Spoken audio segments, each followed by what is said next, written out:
Genre. A tall tale uses humor and exaggeration to tell about unusual characters or unlikely events that are handled in remarkable ways. Comprehension skill. Drawing conclusions. Take small pieces of information from the text about a character or an event and use this information to understand something new about the character or event. John Henry Races the Steam Drill by Paul Robert Walker, illustrated by James Hostin. Focus questions. Who are the people who built America? How do stories travel? The Big Bend Tunnel was the longest tunnel in America, 1.25 miles through the heart of the West Virginia mountains.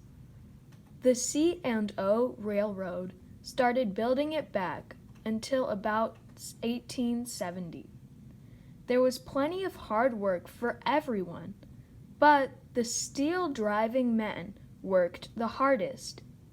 And the hardest working steel-driving man of them all was John Henry.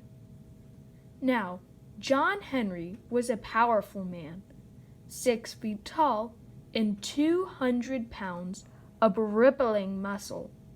He swung his 9-pound hammer from sunup to sundown, driving a steel drill into solid rock.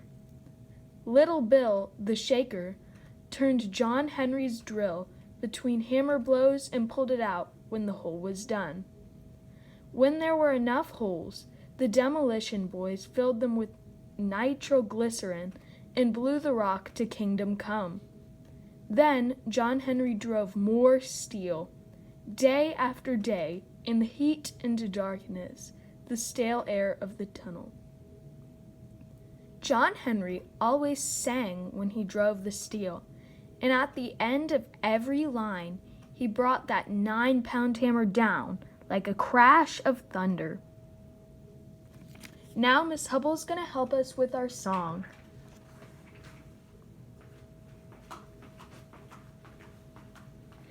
This old hammer rings like silver, shines like gold, boys, shines like gold. Ain't no hammer in these mountains rings like mine, boys, rings like mine. One day, Captain Tommy interrupted John Henry in the middle of his song. "John Henry," he said, "the company wants to test one of those new steam drills. They say a steam drill can do the work of 3 or 4 men. But I say a good man can beat the steam. And I say you are the best man I have." John Henry rested his 9-pound hammer on his broad, muscular shoulder.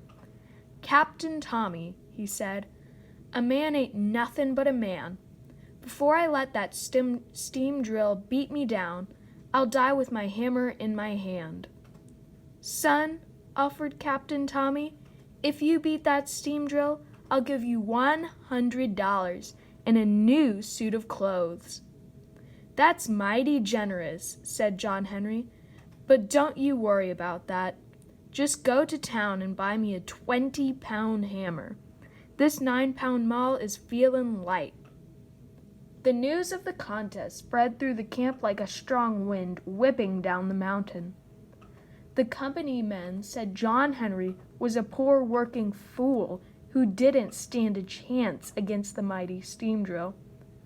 Some of the working men thought the same, but the steel-driving men knew John Henry, and they believed in the power of a mighty man. That night, John Henry told his wife, Polly Ann, about the contest. "Don't you strain yourself, honey," said Polly Ann. "Course we could use that $100, and you need a new suit of clothes." John Henry smiled and kissed Polly Ann. "I ain't worried about money or clothes," he said. "Don't you see, sugar? A man ain't nothing but a man, and a man got to beat the steam. The next morning, the steel drivers crowded into the Big Bend tunnel. It was hot and dusty, and the air was so foul that a man could hardly breathe. The only light was the flickering of lamps, burning lard oil and blackstrap molasses.